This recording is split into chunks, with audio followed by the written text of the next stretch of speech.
¿Cómo están? Ok. ¿Qué les parece si oramos para empezar? Somos pocos, pero somos muchos.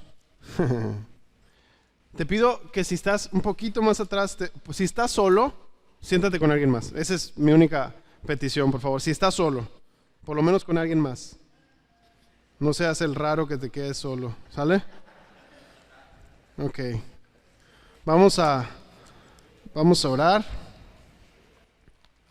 Señor, te damos gracias en esta tarde por tu fidelidad, porque tú nos hablas día tras día en tu palabra. Te damos gracias porque no nos has dejado solos, has dejado tu palabra en nuestras manos para que podamos compartir este glorioso evangelio que nos has dado. Yo te pido que hoy puedas abrir los ojos de todos los que estamos aquí para ver cuán grande tesoro, cuán grande es el poder que has embestido sobre nuestras manos para que lo compartamos a los que están a nuestro alrededor. Ayúdanos a no quedarnos callados. Te pedimos en esta noche que seamos confrontados y a la vez animados por tu palabra, pero que seas tú, Señor, quien lo haga en nuestros corazones. Trabaja hoy en esta noche, quita toda distracción, ayúdanos a ponerte a ti en el centro de esta reunión. En el nombre de Jesús, amén. Les voy a pedir que me acompañen en su Biblia a 1 Corintios 1, del 18 al 25 vamos a estar leyendo, pero ahorita vamos a leer. Primero quisiera empezar y quisiera que nada más tengan ahí listo el versículo a su alcance, ¿sí? Alan me pidió que compartiera algo referente a lo que vamos a hacer el día de mañana. Alan es mi jefe en el grupo de jóvenes. Me tengo que aprovechar de alguna manera, ya que él siempre me presenta con ustedes como el hijo del pastor. Pero bueno, pidiendo al Señor para ver qué es lo que podemos compartir, y vamos a hablar de, espero que no te confundas, de lo débil pero poderoso que es el Evangelio, ¿sí? ¿Cuántos de aquí alguna vez han visto las películas del Señor de los Anillos? Levanten su mano. Las películas del Señor de los Anillos, son 3, ¿sí?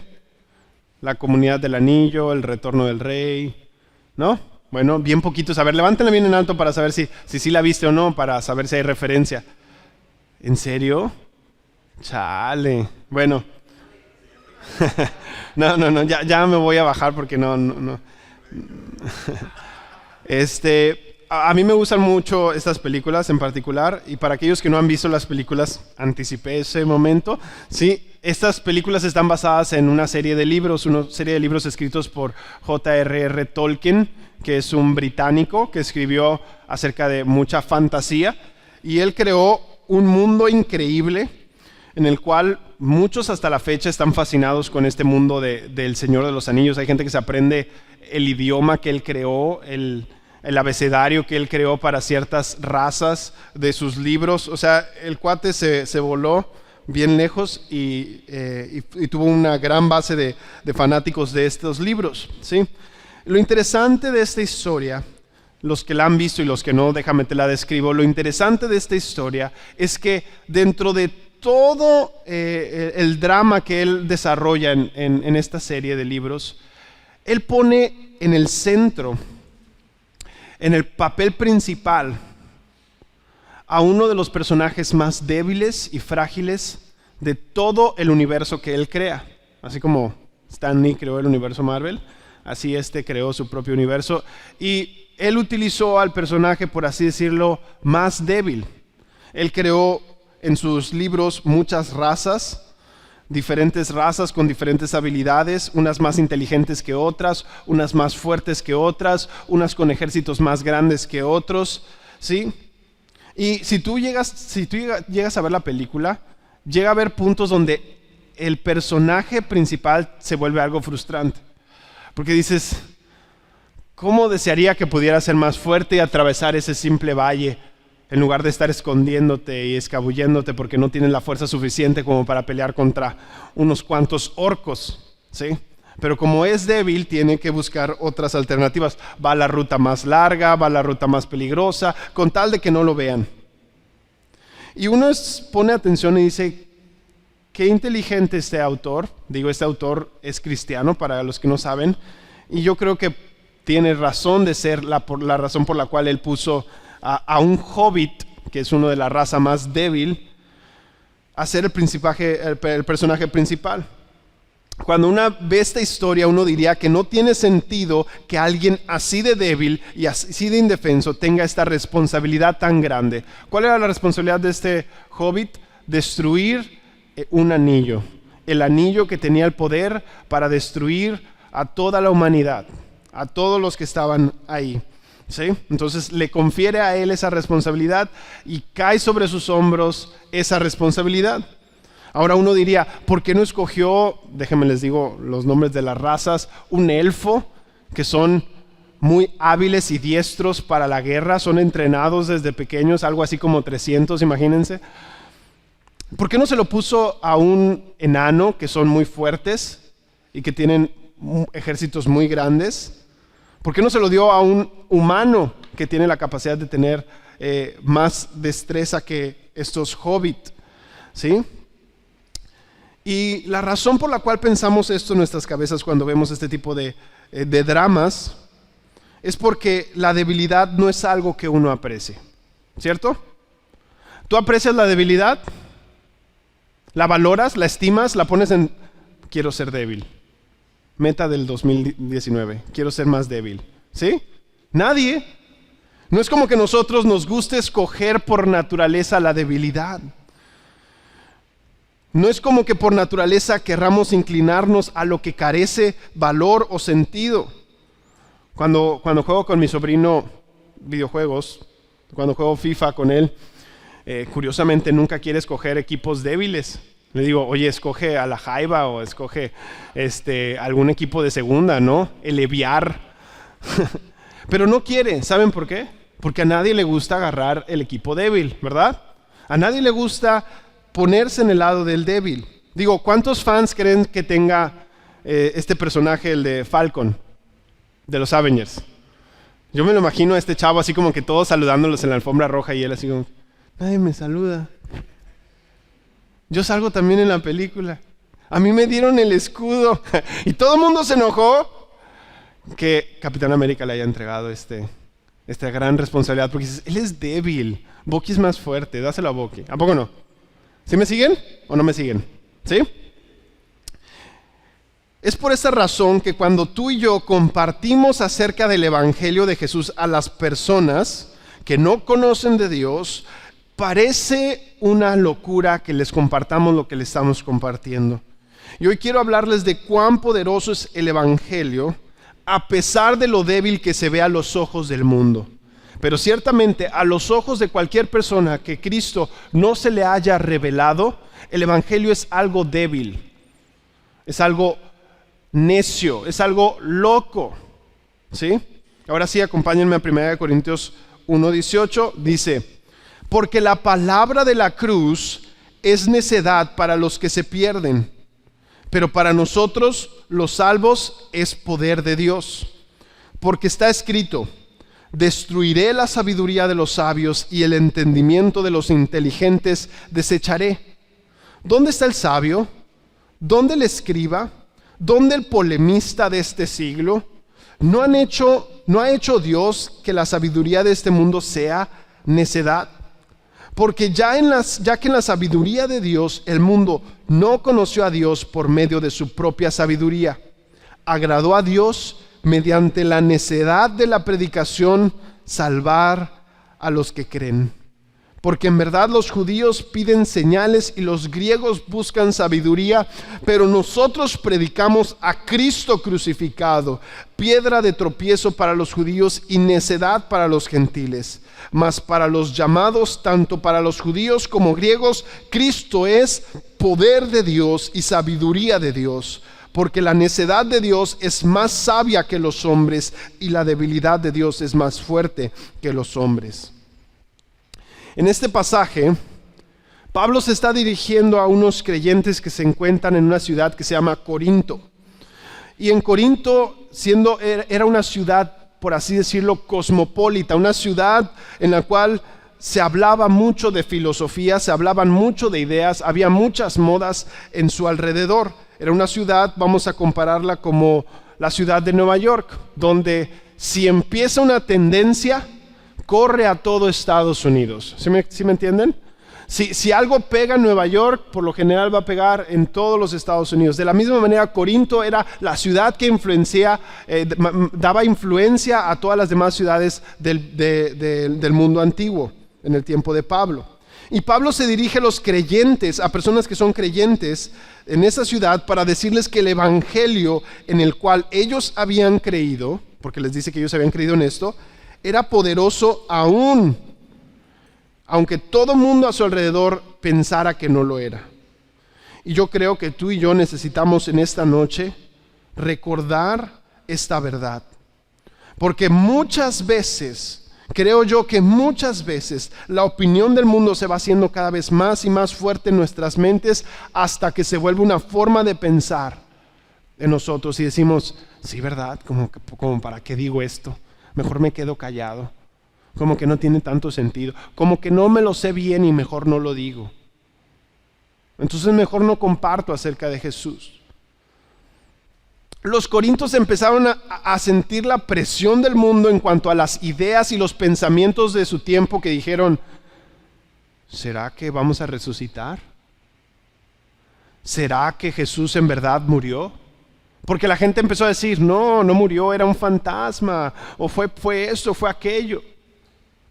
Y vean lo que dice Pablo en el versículo 18. Porque la palabra de la cruz es necedad para los que se pierden, pero para nosotros los salvos es poder de Dios. Cuando Pablo dice la palabra de la cruz, él se está refiriendo al evangelio. Él se está refiriendo al mensaje que proclama el acontecimiento tanto histórico como trascendental de la muerte y resurrección de Jesús. Al usar esta frase, Pablo se está refiriendo a lo que hizo Jesús en esa cruz, esa horrible muerte en una cruz que Jesús sufrió para darnos salvación de nuestros pecados. Eso fue lo que Pablo se está refiriendo cuando dice, porque la palabra de la cruz es necedad para los que se pierden.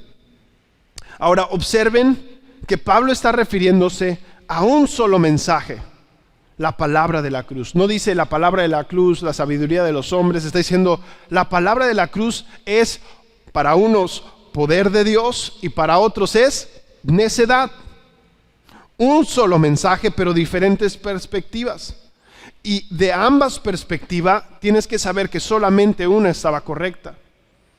Y por eso Pablo les dice, miren, esto es lo que a algunos aparenta ser y eso es lo que a otros es. Esto es lo verdadero, ¿sí? ¿Y qué dice? Para los que son salvos, para los que Jesús ya salvó de sus pecados, ¿qué es el evangelio? ¿Qué dice en su Biblia? Porque la palabra de la cruz para los que se salvan es poder de Dios. Piensa por un momento en esta frase, chicos. Piensa que Pablo les está diciendo que la palabra de la cruz, el mensaje de un hombre crucificado, es poder de Dios. Y te digo que pienses un momento porque esta frase la utilizamos hoy en día como si fuera como un cliché que se utiliza en muchos lados de fuego, ¿no? Así como que poder de Dios, ¿no? Y Pablo lo está utilizando aquí con mucha intención. Piensa por un momento, dice su palabra que por el poder de su boca Dios creó los cielos y la tierra. Piensa un momento, Dios dijo, hágase la luz. ¿Y qué sucedió? Se hizo la luz. Dios creó de la nada con el poder de su palabra. ¿No crees que eso es algo poderoso? Para mí, yo creo que es algo poderoso escuchar que Dios con su solo hablar obedecen las cosas. Bueno, y aquí nos está diciendo Pablo que el mensaje del evangelio es poderoso, es la misma palabra, poderoso. Así como las palabras de Dios crearon el universo, Pablo está diciendo, el evangelio puede crear algo nuevo. El evangelio tiene el poder para crear un nuevo corazón. El Evangelio tiene poder para sacarte de tu pecado y para poder traerte a vida eterna. El Evangelio tiene el poder para transformar nuestra mente en un instante y para traernos de muerte a vida. Ese es el poder del Evangelio. Y Pablo dice, yo no lo tomo a la ligera, al contrario. Yo creo en este poder y por eso es que predico, y predico con valentía. Hay poder en el Evangelio, chicos, y muchas veces no lo vemos. Hay poder en sus palabras y muchas veces tememos usar sus palabras. Y escucha, ni siquiera es decir lo que tú opinas. Es muchas veces decir las meras palabras de Jesucristo lo que nos da cobardía. Y Jesús está diciendo, Pablo está diciendo, y la palabra está diciendo, es poder de Dios. No tengas miedo porque es poder de Dios. A no ser que seas de los que se están perdiendo, para ti el mensaje entonces sería un mensaje que no tiene sentido. Porque escucha, el mensaje de la muerte de un hombre en la cruz muy probablemente sea una tontería para ti. El escuchar que un hombre fue crucificado y que ese hombre que fue crucificado es el que va a salvar al universo, no te suena muy heroico, por así decirlo, muy creíble. ¿No dirías tú, es que en las historietas y en las películas el héroe tiene que ganar para salvar a los demás? ¿No es lógico que tiene que haber victoria para que esta persona me pueda salvar? Por lo tanto, nuestras mentes sin Cristo, cuando escuchan el Evangelio, dicen, qué tontería. Un hombre que perdió dice que me va a salvar. Un hombre que murió en una cruz dice que me va a salvar. Y realmente ese es el poder del Evangelio para nosotros, que sabemos que Él sí venció, que Él sí ganó en esa cruz. Y con todo el sofisticado ambiente de aquel tiempo, aún así Pablo predicaba algo totalmente insensato. Y al inicio de la carta él dice, ¿saben qué? Me voy a dedicar solamente a predicar a Cristo y a este crucificado. No les voy a predicar nada más a los corintios, a los de Corintio. Dijo, me voy a dedicar a esto porque esto solo tiene suficiente poder para transformar tu vida. Hay personas que piensan que el Evangelio es el paso 1 para nuestras vidas cristianas. Sí, ya no me digas acerca de Jesús en la cruz, eso ya me lo han predicado muchas veces. Pero el Evangelio no es el paso 1, el Evangelio es el centro de la vida cristiana y es a través de donde nacen todas las demás cosas de nuestra vida cristiana. Si no seguimos recordando el Evangelio, vamos a terminar viviendo en una religión. Pero Pablo claramente sabía que el Evangelio tiene poder. Por algo él decía, Señor, me basto en tu gracia. Me basto en tu gracia, porque si yo sé que en mi debilidad tú te perfeccionas, usa tu Evangelio en medio de mi debilidad. Ahora, Pablo les afirma esta verdad al citarles Isaías 29:14, versículo 19, les dice, porque está escrito, destruiré la sabiduría de los sabios y el entendimiento de los inteligentes desecharé. Dios con el Evangelio, chicos, destruye toda sabiduría de los hombres, toda inteligencia humana la desecha. Y cuando decimos que Dios desecha toda inteligencia o todo conocimiento, no se refiere a que Dios hace a un lado toda la química, todas las matemáticas, todas las áreas del conocimiento y dice, no, nosotros vamos a ser unos fanáticos que nos vamos a encerrar y no vamos a querer saber nada de esas cosas. No estudies en la universidad, vente y vamos a cantar Kumbaya juntos. No. Jesús no está diciendo desecha esas cosas, sino está diciendo, aquí no se está refiriendo a eso, aquí lo que Jesús está diciendo es, esas cosas no te van a llevar a salvación. Por lo tanto, de nada te sirven para lo más importante. Les está diciendo, realmente eso carece de valor a comparación de la sabiduría de Dios, que es el Evangelio. Y es por eso que mucha gente no puede creer el Evangelio, porque dice, es algo muy sencillo. Dime qué tengo que hacer. Dime dónde tengo que firmar. Porque no les es creíble el decir que simplemente tengo que arrepentirme y creer. Solamente es arrepentirte y creer. ¿Ya? ¿Con eso? Por lo tanto, nos damos cuenta que aquí Dios les está diciendo: voy a desechar, voy a destruir la sabiduría de los sabios y el entendimiento de los inteligentes destruiré.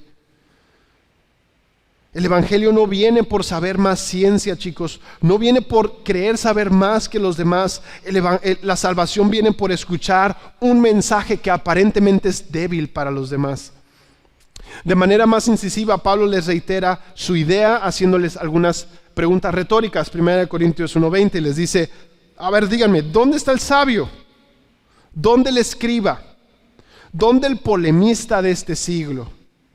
¿No ha hecho Dios que la sabiduría de este mundo sea necedad? Y estas preguntas es como si Pablo les estuviera diciendo a los de Corinto: Corintios, ¿dónde están sus gurús de autoayuda? ¿Dónde están todos los intelectuales que tienen premios Nobel? Díganme, ¿dónde están todos los que tienen su maestría y su posgrado? Díganme, ¿dónde están todos los filósofos de estos tiempos? Los famosos influencers de tu época. Y al hacer esta pregunta retórica, Pablo está infiriendo que no están en ningún lado en el panorama de Dios para la salvación, que Dios no los tiene en cuenta absolutamente a ninguno de ellos para salvarnos. ¿Alguno de esos gurús de autoayudas, alguno de tu youtuber favorito, crees que te va a salvar? ¿Crees que va a dar tu vida en una cruz por alguien que ni siquiera ha visto o ha conocido en persona? No. Por eso dice: ¿dónde están? ¿Dónde están todos estos que se jactan de sabiduría? ¿Dónde están todos estos que les gusta debatir? En ningún lado. Ni el sabio, ni el escriba, ni el polemista de este siglo podían salvar a los creyentes de Corinto. Y de la misma manera, ningún gurú de autoayuda, ningún intelectual, ningún maestro, ninguna carrera, nada te puede salvar de lo que merecemos, que es el infierno, de no ser por la gracia de Cristo que nos salve de ahí. Y la pregunta es: ¿y por qué no me pueden salvar? ¿Por qué no me pueden salvar mis buenas obras? ¿Por qué no me pueden salvar el saber mucho? Vamos a ver, versículo 21. Porque ya que en la sabiduría de Dios, el mundo no conoció a Dios por medio de su propia sabiduría, agradó a Dios mediante la necedad de la predicación salvar a los que creen.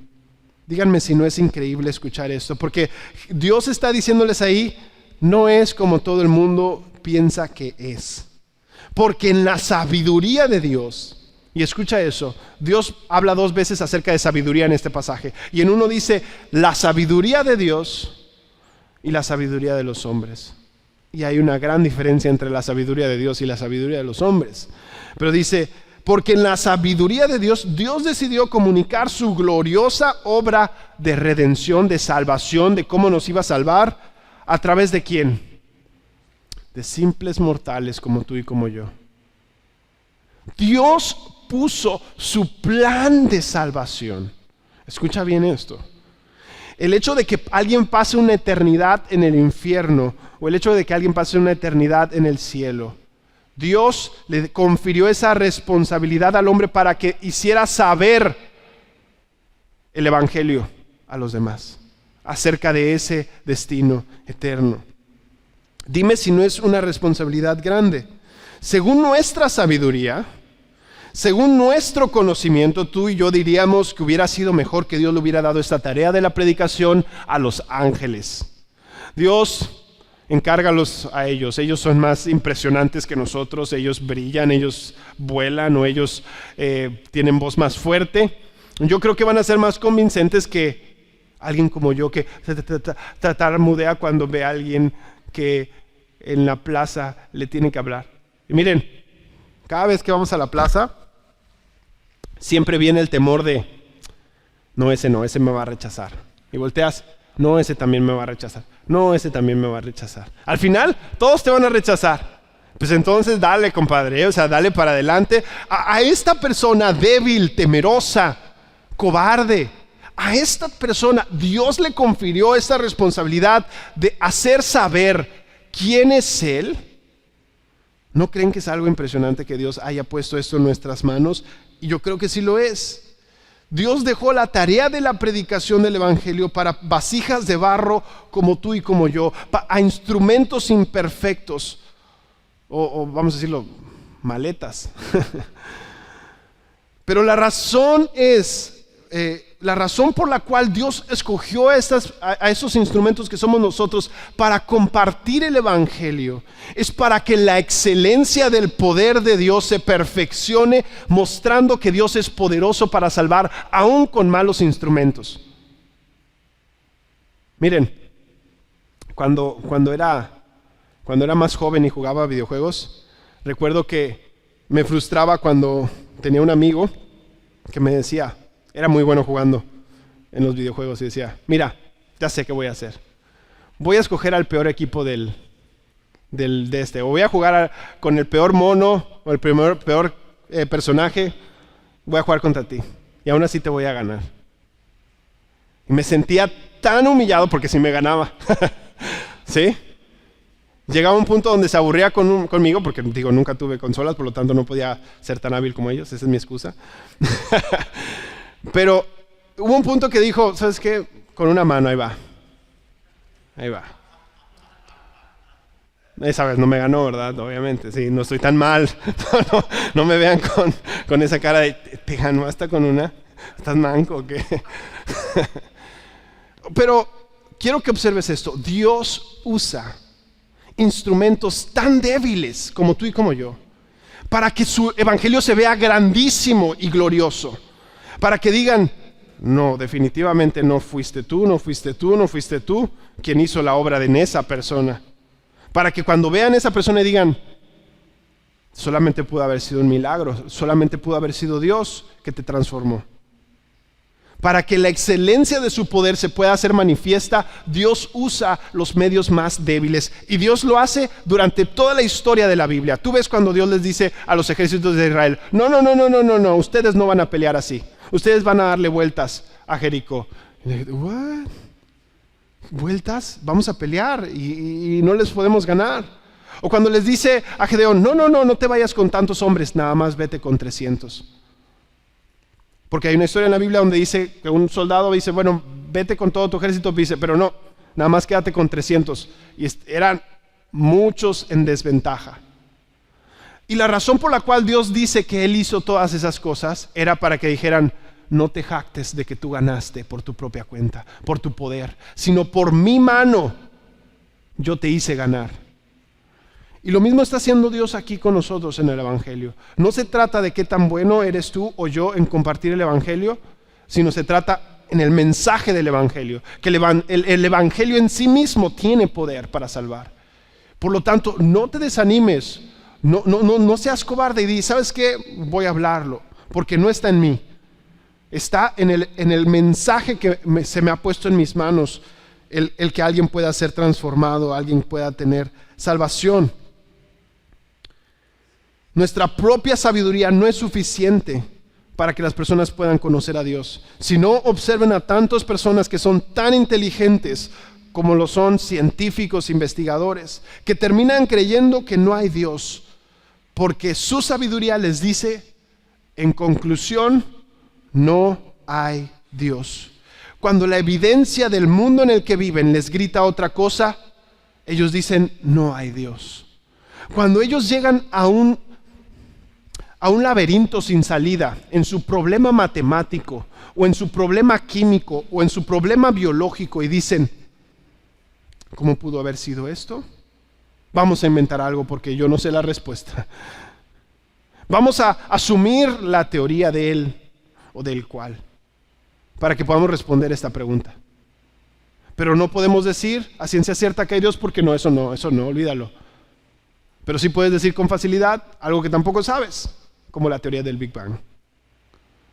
¿Sí? La arrogancia, escucha, la arrogancia del conocimiento humano nos hace ciegos a la verdad y a la simpleza del poder del Evangelio de Dios. La arrogancia de nuestro conocimiento nos envanece y nos hace decir, es una tontería lo que creen los cristianos. Y les digo que es la arrogancia del conocimiento, porque pensamos que porque sabemos, no somos ignorantes. Y escuchen, esta historia me gustó mucho. Se dice que Albert Einstein era cristiano. Guardo mis reservas, no lo sé, no lo creo. Pero Albert Einstein creía que había un Dios. Y en un grupo de sus alumnos, en una ocasión un grupo de sus alumnos se reunieron y llegaron a la conclusión de que no había Dios. Y al llegar a esta conclusión, Einstein les preguntó: ¿cuánto conocimiento creen que puedan tener ustedes en total de la humanidad?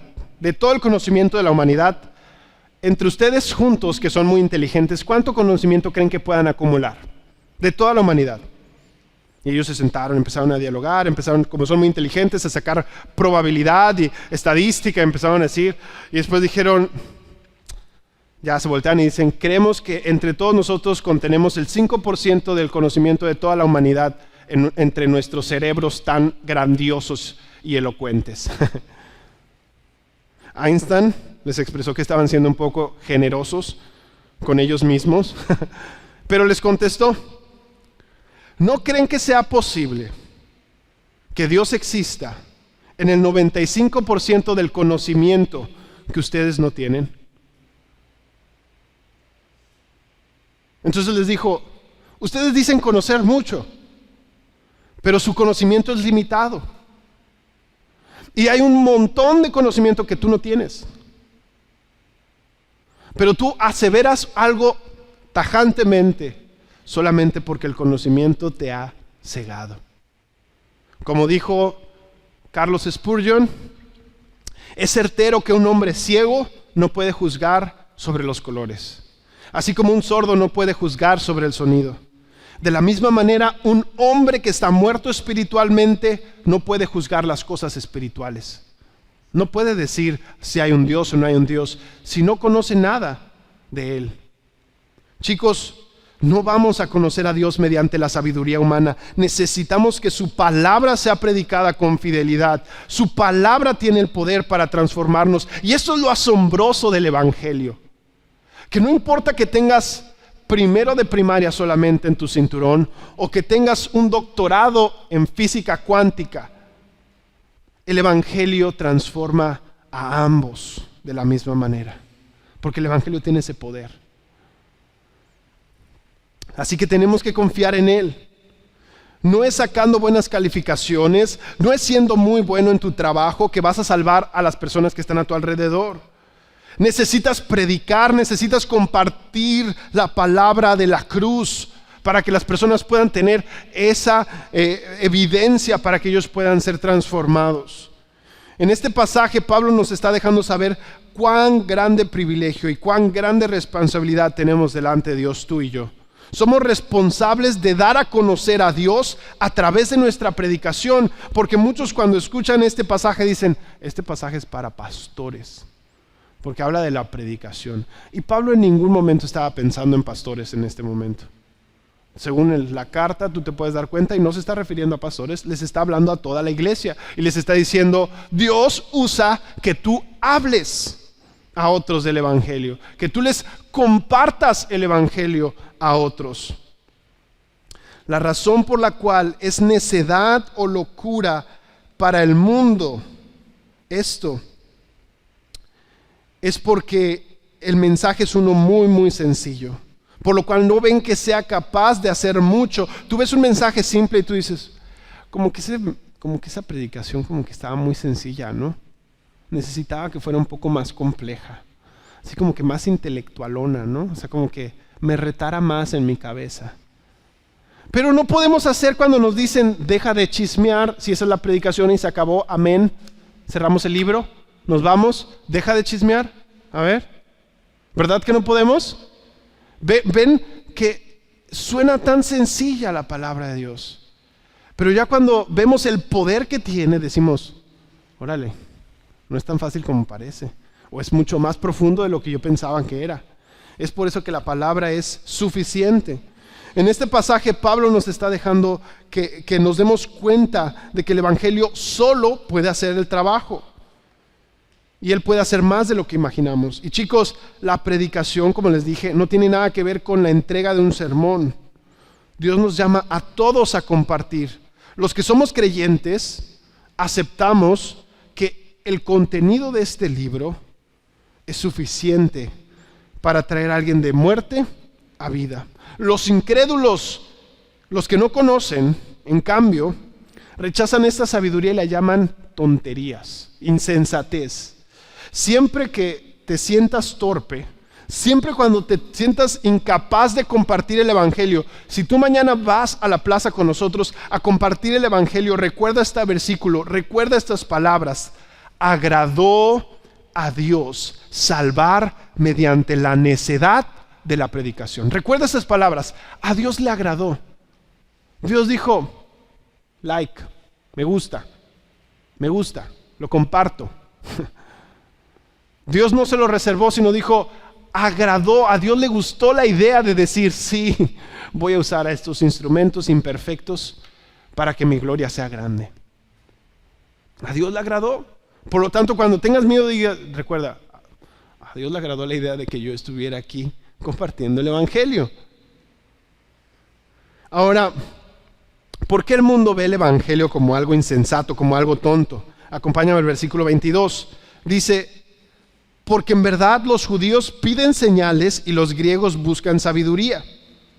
Pablo, siendo un judío que nació dentro de una cultura griega, o sea, dentro de una cultura helénica, él sabía cómo describir tanto a judíos como a griegos. Y observen cómo describe Pablo a las dos culturas a las cuales él pertenecía. En cuanto a los judíos, no sé si ustedes recuerdan, pero en los evangelios tú puedes ver cómo los judíos constantemente, chicos, y yo te animo a que tú leas los evangelios para que te des cuenta de esto, pero en los evangelios constantemente los judíos exigían a Jesús que les diera señales. ¿Sí recuerdan? Si tú eres el Hijo de Dios, si tú eres el Mesías, a ver, haz esto, haz aquello, haz aquello. Hasta en la cruz le dijeron, bájate de ahí, si realmente eres el Hijo de Dios. Pero él negó dárselas, porque para creer en él ponían como condición, hazme un milagro y te creo. Pero Dios, escuchen, no es de que Dios no sea capaz de hacer esos milagros, sino que Dios ya les había dado a ellos las escrituras del Antiguo Testamento. Y ellos fueron los que recibieron los pactos y los milagros de Dios desde el Antiguo Testamento. Ellos recibieron todas las promesas de Dios.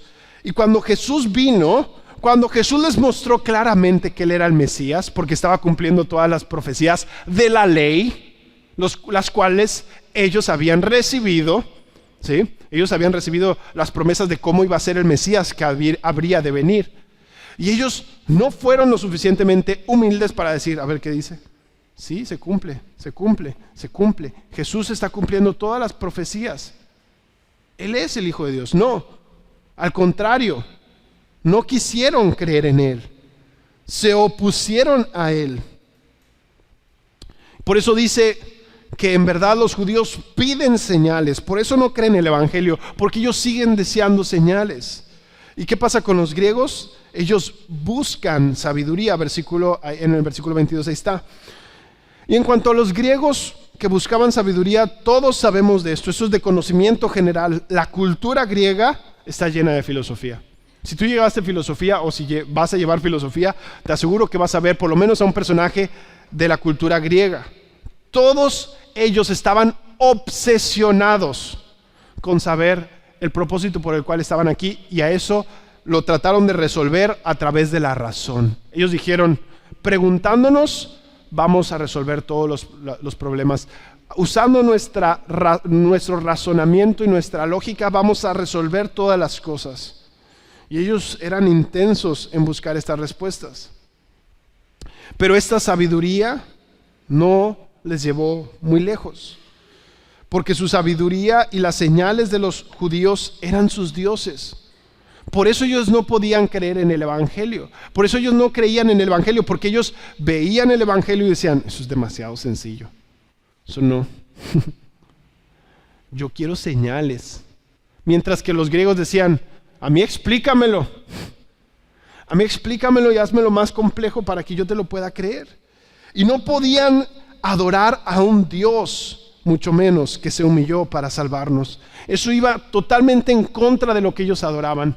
Ellos no podían creer en tal humillación de Jesús. Decir, ¿cómo es posible que el que tú dices que es rey fue crucificado en un madero?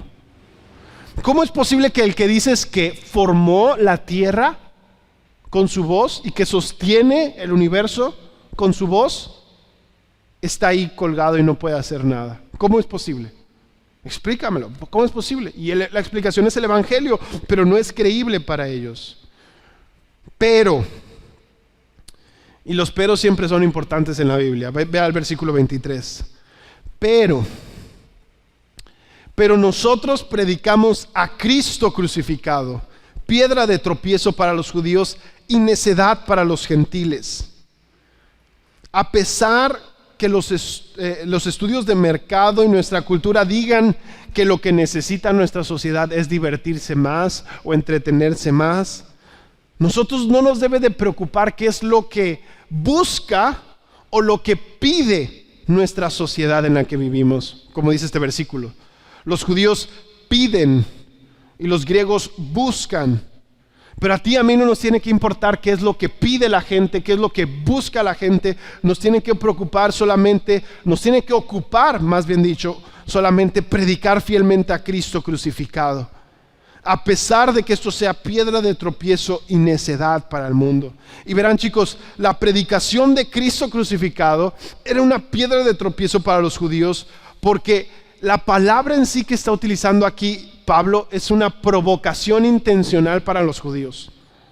Nosotros no ponemos atención a las palabras, Pablo sí.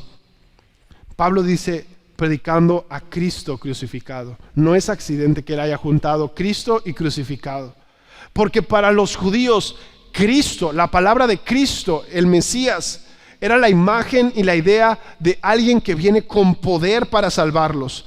El Mesías era una figura de poder y de autoridad para los judíos. Entonces, al escuchar el Mesías, el Cristo crucificado, era totalmente contradictorio para ellos. Decir, ¿cómo es posible que el que me viene a salvar sufra la humillación más grande de su tiempo, que era la cruz? Y es por eso que Pablo intencionalmente dice, pero nosotros predicamos a Cristo crucificado. No predicamos nada más a Cristo, predicamos al Cristo crucificado, al que sufrió y dio su vida por nosotros. Eso, al escuchar la predicación del Evangelio, generaba enojo, hasta ira en los judíos. Tan solo un tiempo atrás, si tú recuerdas, este autor que está escribiendo esta carta, tan solo unos años atrás, él experimentaba ese odio al escuchar al Cristo crucificado. Él decía, cállense. ¿Y qué hacía con los cristianos? Los perseguía y los mataba. Porque para él, este insulto del Cristo crucificado era muy grande. Porque hablar del Salvador humillado no puede tener relación para los judíos. Pero Pablo intencionalmente dice, es ese el camino de la salvación. Solamente así. Y a los griegos era algo completamente tonto siquiera pensar en proclamar un mensaje acerca de una persona que fue clavada en una cruz. Es como si ahorita tú y yo escucháramos que van a darle muerte eléctrica al Chapo. Y tú dijeras, les vengo a hablar del Salvador Chapo.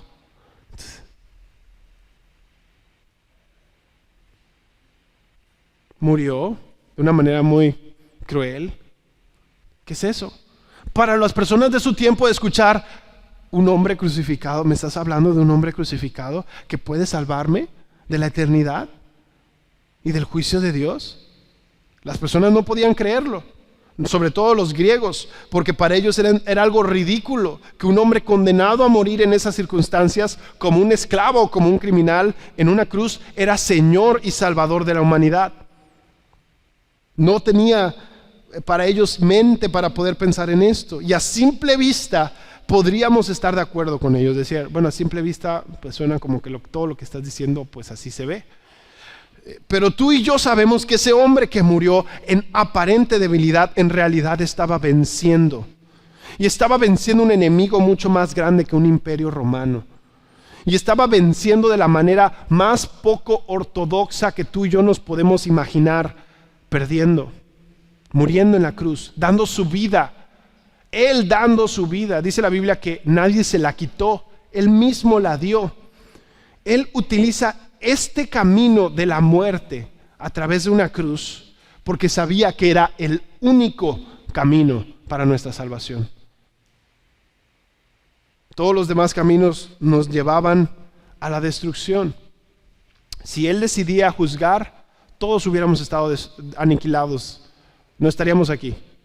Porque Él dice que Él va a juzgar con justo juicio. Y todos los que han pecado, los va a castigar. Entonces tú dices, ni tú ni yo estaríamos aquí. Pero Él tomó nuestro lugar en la cruz. Él tomó el lugar que tú y yo merecíamos en esa cruz. Y en lugar de que todo el juicio de Dios cayera sobre nuestros pecados, los cuales son muchos, cayeron solamente sobre Él. Y eso es lo glorioso de la manera en que ganó nuestro Salvador. Por eso predicamos a Cristo crucificado, porque para nosotros es la señal de victoria sobre la muerte, es la señal de victoria sobre el reino que tenía, el poder que tenía la maldad sobre nuestros corazones. Fíjense cómo dice Pablo en 1 Corintios 24 y 25. Dice, mas para los llamados, tanto judíos como griegos, Cristo es poder de Dios y sabiduría de Dios. Porque la necedad de Dios es más sabia que los hombres y la debilidad de Dios es más fuerte que los hombres. Para todos los que somos llamados, observen cómo dice ahí. Está hablando de lo que hace Jesús al salvarnos. Él nos trae de muerte a vida, nos llama a Él. Todos los que conocemos a Cristo no lo vemos como un buen hombre que murió una muerte violenta. No lo vemos simplemente como un asesinato y ya. No. Para aquellos que le conocemos, el Evangelio es poder de Dios, poder para librarnos por siempre de nuestra maldad, para ya no sufrir más los estragos del pecado y de la muerte, para poder ser santos como Él es santo. Para eso nos libró.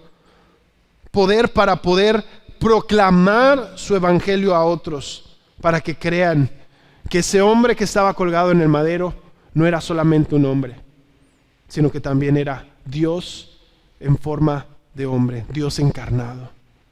Eso es lo glorioso del Evangelio de Cristo. Pero no solo es poder para nosotros, sino que dice también en este pasaje, es sabiduría de Dios. Porque solo requiere examinar la profundidad de la condición en la cual tú y yo estábamos, el lío en el que tú y yo estábamos metidos, para ponernos a pensar, así como le hacía el Doctor Strange, ¿no? De todas las posibilidades que vi, solamente hay una en la que ustedes se salvan. Y fíjense, copiándole de la Biblia, ¿qué hacen los de Marvel? Alguien tenía que morir. Perdón si se las estoy spoileando a alguien. Ya es muy tarde como para spoilearla. Pero sí se dan cuenta que las películas repiten y repiten el patrón del Mesías. Alguien tiene que sacrificarse por los demás. Alguien tiene que morir para que los demás puedan vivir. Y eso es lo que hizo Jesús, pero de una manera perfecta. No peleando, no agarrándose a golpes, viviendo una vida perfecta. Jamás pecando ni una sola vez. Para que cuando Él muriera el único hombre justo que pisó la tierra. Y el único hombre justo que pisó la tierra es el que puede hablar por todos nosotros y decir, mi justicia se las doy. La que era mía, se las entrego a ustedes. Y tomo sobre mí todo su pecado. Eso fue lo que hizo Jesús en la cruz. Eso fue lo que hizo por nosotros, nuestro gran intercesor. Tenemos que ir hacia Él. Y en estos versículos Dios no está diciendo que en verdad el necio sea necio o sea débil, porque uno cuando lee este pasaje decir, Entonces, ¿Dios tiene necedad o Dios tiene debilidad? Estos versículos no nos están diciendo que Dios sea débil o que Él tenga necedad, sino que a los ojos del mundo, lo que ellos consideran debilidad, esa debilidad que ellos consideran, qué débil mensaje de un salvador, de un rey que está muerto en la cruz. Esa debilidad es más fuerte que todos los esfuerzos que han hecho la humanidad para tratar de acercarse a Dios. Jamás, ni todos los esfuerzos que juntan todas las religiones juntas, podrán acercarse a Dios. Pero aún la debilidad de ese siervo sufriente, de Jesús en la cruz, esa debilidad fue más fuerte para poder salvarnos que cualquier otra obra que se pueda hacer para tratar de alcanzar a Dios. Y la necedad, aún la necedad de Dios es más sabia que todos los hombres, es porque Dios supera todos los pensamientos. Él sabía el único camino para salvarnos. Y nosotros, por más que planeemos, no sabemos ni cómo dejar de pecar. Pero Él sí sabe cómo. Chicos, ya termino con esto. Tenemos un glorioso evangelio. Piensa esto. El mensaje de Cristo crucificado es un mensaje poderoso para salvar. Por lo tanto, sería una negligencia. Sería un insulto que teniendo el poder de Dios en nuestras manos, callemos. Sería un insulto que no compartamos con los demás el poderoso mensaje que ya nos cambió a muchos de los que estamos aquí. Ese mensaje que cambió nuestra forma de pensar, nuestra forma de ver el mundo. Ese mensaje que nos dio esperanza de que aquí no se acaba, sino que hay esperanza, hay una esperanza eterna. Así que yo te animo, no calles, porque el evangelio es poder de Dios. Por eso Pablo en Romanos dice, por tanto, no me avergüenzo del evangelio. Dice, esa es la primera frase de ese versículo muy conocido. ¿Y qué dice después? Los que se lo saben de memoria algunos. No me avergüenzo del evangelio. ¿Por qué? Porque es poder de Dios para salvar. Especifica. No cualquier tipo de poder. Es poderoso para salvar.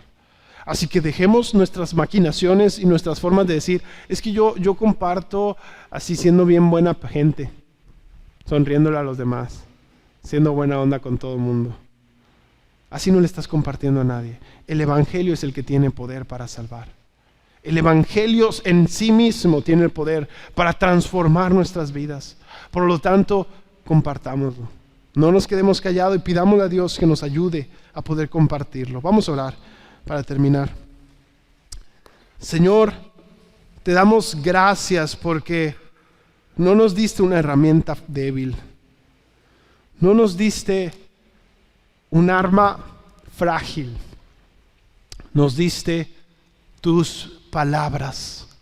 Nos diste el mensaje más glorioso que cualquier persona puede cargar y comunicar.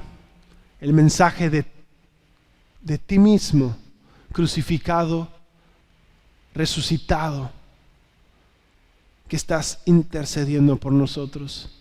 Señor, ayuda a todos los que están aquí a que puedan tener ojos para ver cuán asombroso es este evangelio que nos has dado. Y si hay personas aquí que no te conocen, Señor, yo oro que puedan ver cuán increíble es creer en ti. A pesar de lo que diga el mundo, a pesar de lo que diga la sociedad, Señor, tu evangelio sigue perdurando. Podrán pasar modas, podrán pasar tendencias, podrá venir y destruirse el mundo entero a nuestro alrededor. Pero tú prometiste una cosa, que tus palabras nunca pasarían. Y hasta la fecha tú sigues cumpliéndola, Señor. Tú sigues cumpliendo el hecho de que a pesar de toda adversidad que enfrentan aquellos que creen en ti, tu palabra sigue siendo fiel, tu palabra sigue siendo verdadera. Ayúdanos a agarrarnos de eso, Señor. y no de nuestras estrategias, no de nuestra sabiduría humana, sino que podamos escoger tu sabiduría, porque a ti te plació, a ti te gustó, a ti te agradó dar este gran tesoro, este mensaje poderoso a nosotros para que lo compartamos. Ayúdanos, Señor, te lo pido. En el nombre de Jesús. Amén. Amén.